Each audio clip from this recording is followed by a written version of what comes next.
I think today is it's a historical day for the PGA Tour and the game of golf. And it's a historical day for the PIF and the DP World Tour. And you're right. You know, there's been a lot of tension in our sport over the last couple of years. But what we're talking about today is coming together to unify the game of golf. We've recognized that together we can have a far greater impact on this game than we can working apart. And I give Yasser great credit for coming to the table, coming to the discussions with an open heart and an open mind. We did the same, and the game of golf is better for what we've done here today.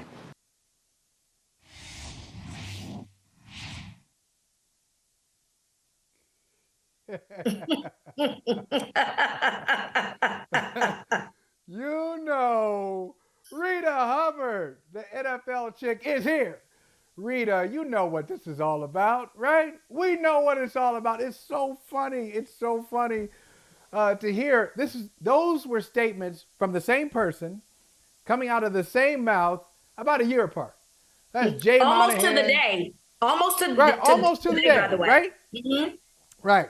So Jay Monahan, the commissioner of the PGA, hey, listen, those people over there, that LIV golf thing and sports washing, hey, you don't have to apologize for being down with us because they're doing something different. They're doing sports washing.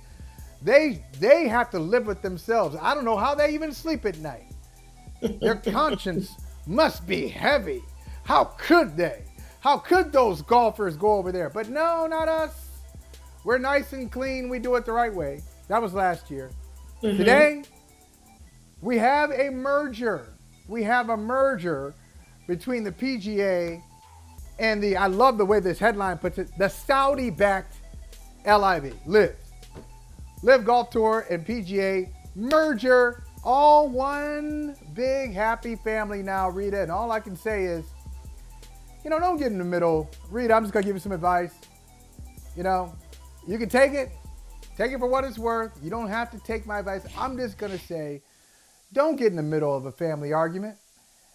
Don't get in the middle of it because it's generally about one or two things. No matter what all the people say it's about, it's generally about one or two things. Usually money is at the center of it.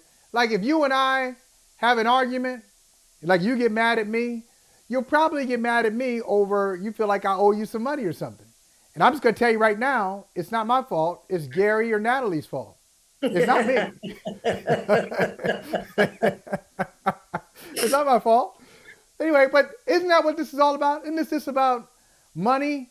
It was separate money, and now all that money is coming together. And forget about all the storylines we had this time last year. Yeah, a prophet slash rapper named Lil Wayne once said the money is the motive, right? And so anybody can be bought as far as I'm concerned when it comes to corporations, when it comes to businesses. You know, people try to pretend that they have some type of morality. And then if there's a number that is high enough that can get you to change your mind, that is said or that is met, then that immediately goes out the door. And I don't think that this is any different. We literally watched a press conference from a year ago of him pretending to have some type of morality, brings up the 9/11 because we know that the families were against PGA players playing in the LIV tournaments. But now all of a sudden it's a new day. And so what has changed? And the only thing that we can come up with, Holly, is the number change. The number was met. Right. That's right.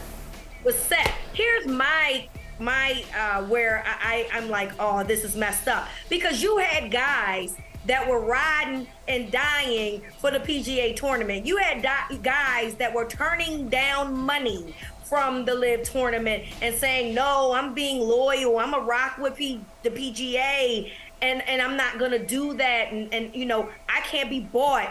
And now all of a sudden you're part of the same corporation now that has merged with that. So now they have you looking foolish because you were loyal to a fault and they had no loyalty, none whatsoever. So what did we learn in this message here?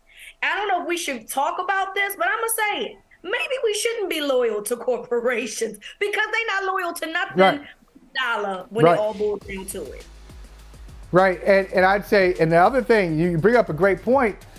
The other factor here is not only were some of these golfers loyal to the PGA Tour and saying, oh, I'm not going there even though they offered me X amount of dollars. That money, as we know with contract negotiations, is never coming back. Yep. So Absolutely. I guess they could say, hey, look, I never sold out to the LIV Tour. On the flip side, PGA Tour is now the LIV Tour. Yep. It's one and the same now, and they cost you money. Yep. Like if you were tempted to do it, well, you probably should have done it. Yep. You probably should have done it, and because the money is now gone, and it's just there's so many questions now about what this is going to be with all these previously competing interests coming together. Is Monahan still the central figure in this? Do golfers say, wait a minute, if you're merging with the LIV Tour, if it was sports washing last year, have they now disavowed any kind of connection to the people who bankrolled them last year? Is this a new day now just because they're under the same umbrella, as they put it? Does that mean they're clean now and they were dirty last year? There are a lot of questions about who's running this operation, who's in charge, and what it means for the golfers. I do wonder this, Rita, and I'll give you the last word on it because I want to talk about some more corporate hypocrisy in a different sport. I wonder if there will be another golf tour in the U.S., in Canada, in Europe that doesn't have obviously overtly dirty ties. They say, well, look, if PGA and LIV are getting together, I don't want to be down with either one of them. So we're going to start our own thing. Okay. We're going to start something else. And we're going to recruit those golfers who have some kind of discomfort of being affiliated with PGA/LIV. We're going to give them another alternative that they can have a clear conscience with this thing. Maybe? Or is that too pie in the sky? I mean, yeah, it might be too pie in the sky, right? But wouldn't it be cool? I believe that golfers are meeting today at 4 p.m. to talk about this new merger, right? And what if guys decide that they don't want to be aligned with this merger and decide that they don't want to play? Wouldn't it be cool if they found a way to band together and create some type of, or get some investors that could create what it is that they're looking for? I think that would be pretty cool. I mean, look, Tiger Woods turned down, correct me if I'm wrong, like $800 million from the LIV tournament. So, but we know Tiger Woods is not broke. Now, is $800 million a lot of money now knowing that you're actually merging? Sure, absolutely. But if Tiger Woods feels, and I'm just using him as an example, I do not expect Tiger Woods per se to do anything. But if you have a guy like a Tiger Woods who has influence, who also has money and says, well, let's create our own supplemental league so guys who don't feel comfortable being a part of this league can now still continue to golf and still continue to be a part of something that they can stand behind, I think that would be a great alternative for what it is that they're looking for. I'm just curious to know who would be the catalyst for what that movement would be. But I definitely think that you would have to get some guys with some large names behind you in order to make that happen. Hey, Greg Norman did it with LIV Golf. Yeah, it could be done. And Tiger's got a lot more money than Greg Norman. If I can count their money for them, I know Tiger's doing very well. The funny thing, I love the great line from Monahan. He left a part out. He said, oh, yeah, he opened his heart.